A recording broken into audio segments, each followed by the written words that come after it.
This conversation is brought to you by philosopherstalk.com, where thinkers discuss. Created by AITalker.com. Create your own animated conversations. Link in the description. Thomas, I understand we're here to discuss America's support for Ukraine against Russian aggression. Surely you must see that when a democratic nation faces invasion by an autocratic power, we have a moral obligation to assist.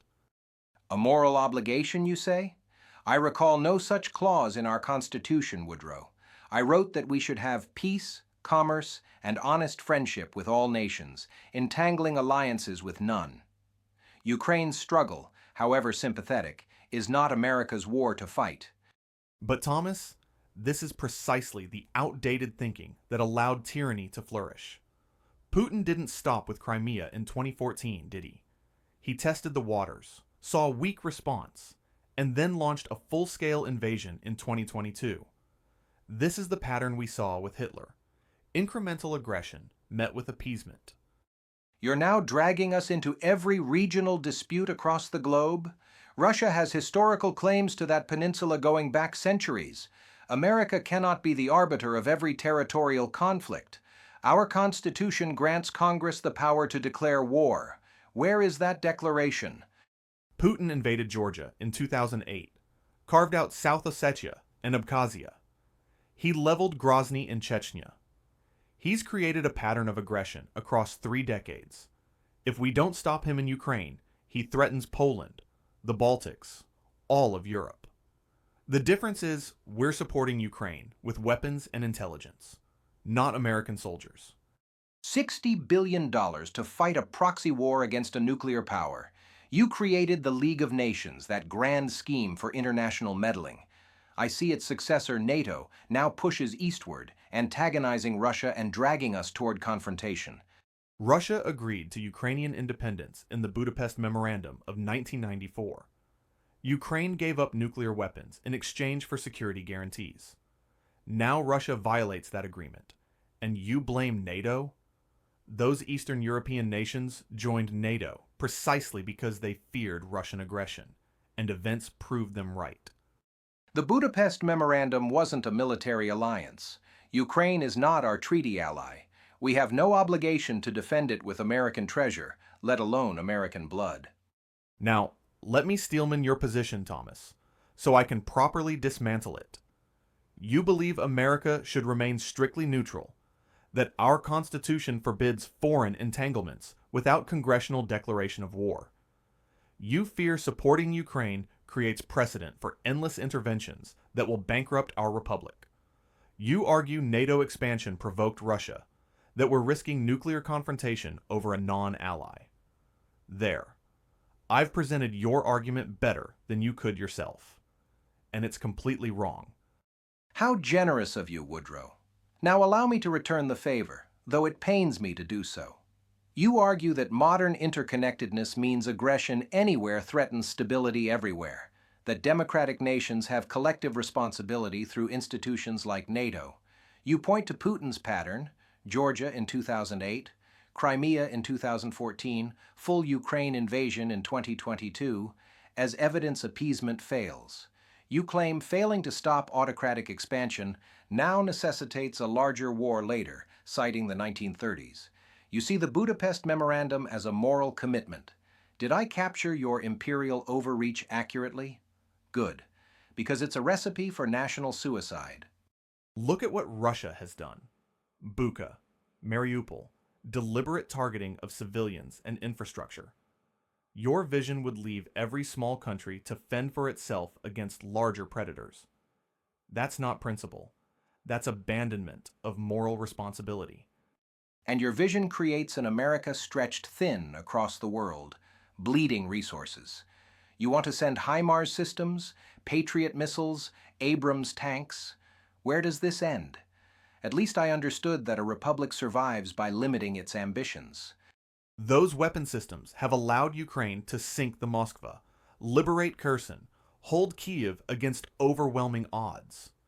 For a fraction of our defense budget, we've degraded our primary adversary's military without losing a single American soldier. That's strategic brilliance. Strategic brilliance? You're playing chess with nuclear weapons, Woodrow. Russia has the world's largest nuclear arsenal. Putin has openly discussed tactical nuclear use. You're gambling with American cities to defend Ukrainian territory. Putin blusters about nuclear weapons precisely because conventional war is failing him. You would have us sit idle while Russia commits war crimes in Bucha, while they kidnap Ukrainian children, while they deliberately target hospitals and schools. And you would have us chase every conflict across the globe, bankrupting our nation. Russia isn't our concern. We have no treaty with Ukraine. Every dollar sent to Ukraine is a dollar not spent on American infrastructure, American schools, American citizens. Those dollars purchase American weapons built by American workers. Russia has lost over 300,000 casualties, thousands of tanks, half its Black Sea fleet. Their economy is crippled by sanctions, all while we risk nothing but money and old equipment. Those sanctions are driving Russia closer to China, creating the very alliance that will challenge American interests for generations. Your meddling makes us less safe, not more. The lesson of history is that empires collapse from overextension. Better an engaged democracy than your republic of irrelevance. Ukraine's freedom is our affair because no nation's freedom is secure, while tyranny triumphs anywhere. Your isolationism is moral cowardice, dressed up as constitutional principle. Moral cowardice? I risked everything for liberty, but I knew the limits of what one nation could achieve without destroying itself. You throw around these grandiose terms as if they justify every intervention. We have no declaration of war, no constitutional authority to wage proxy war against Russia. Proxy war? We're supporting a sovereign nation defending itself against invasion. Ukraine didn't ask for this war. Putin brought it to them. We have a moral duty that transcends your 18th century legalism.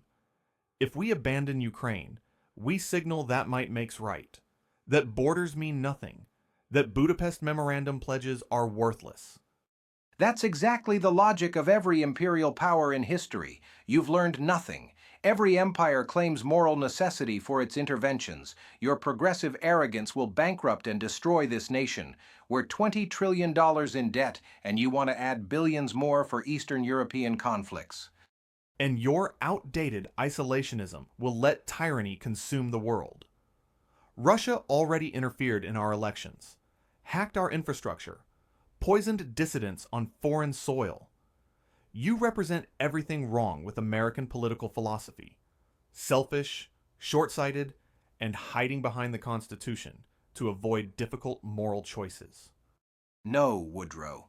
You represent everything wrong with it. Endless intervention, unlimited government, messianic madness. You would sacrifice the Republic itself on the altar of your internationalist fantasy. You'd risk nuclear war over Donetsk and Luhansk. And you would let freedom die while you count constitutional clauses. Ukraine fights for survival while you lecture about federal overreach. Mariupol is rubble. Bucha is a mass grave. And you talk about budget concerns. This is why your philosophy is dead, Thomas. Because the world moved on while you stayed frozen in 1776. The world didn't move on. It embraced the tyranny I warned against. Your progress is just imperialism with better marketing. You promised the League would prevent wars. Instead, it enabled them. Your United Nations watched Rwanda, Bosnia, Syria. Now you want us to trust your judgment on Ukraine? You've destroyed everything the founders built. The founders built a nation, not a hermit kingdom. We have responsibilities beyond our borders. But you'll never understand that because you're too busy worshiping your own outdated principles while Putin launches hypersonic missiles at Ukrainian civilians. Principles don't become outdated, Woodrow. They're either true or they're not.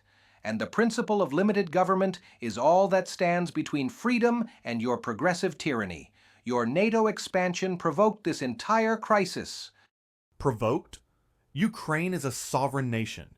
They have every right to choose their own alliances. But you deny them that choice to appease a dictator. You're a coward hiding behind parchment. And you're a warmonger hiding behind rhetoric. This ends in nuclear war or American bankruptcy, possibly both. Your arrogance will kill millions. If you enjoyed watching this relic embarrass himself, please like and subscribe to see more constitutional fundamentalists fail to grasp basic geopolitics. Apparently, hiding from world problems makes you a patriot now.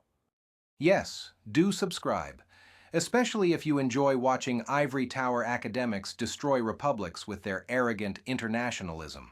Hit that like button if you value freedom over Woodrow's global government fantasies and his desperate need to fight everyone else's wars. And smash that notification bell so you never miss another episode where Thomas proves the 18th century should stay buried. His ideas are as dead as he is, and about as useful. philosopherstalk.com, where even delusional progressives who'd turn America into the world's piggy bank get their say. Though I can't imagine why anyone would listen to someone who thinks bankruptcy equals moral leadership. AItalker.com. Create your own conversations. Perhaps you can make Thomas say something relevant to the modern world, since he clearly can't do it himself. Maybe teach him what collective security means. Link in the description. Though I suspect Woodrow's next conversation will be with another failed progressive explaining why their imperial disasters were actually noble achievements. Perhaps he can chat with Lyndon Johnson about Vietnam. Better than your next conversation, Thomas. Probably with another coward explaining why hiding from the world is actually brave. Maybe you and Neville Chamberlain can compare notes on appeasement.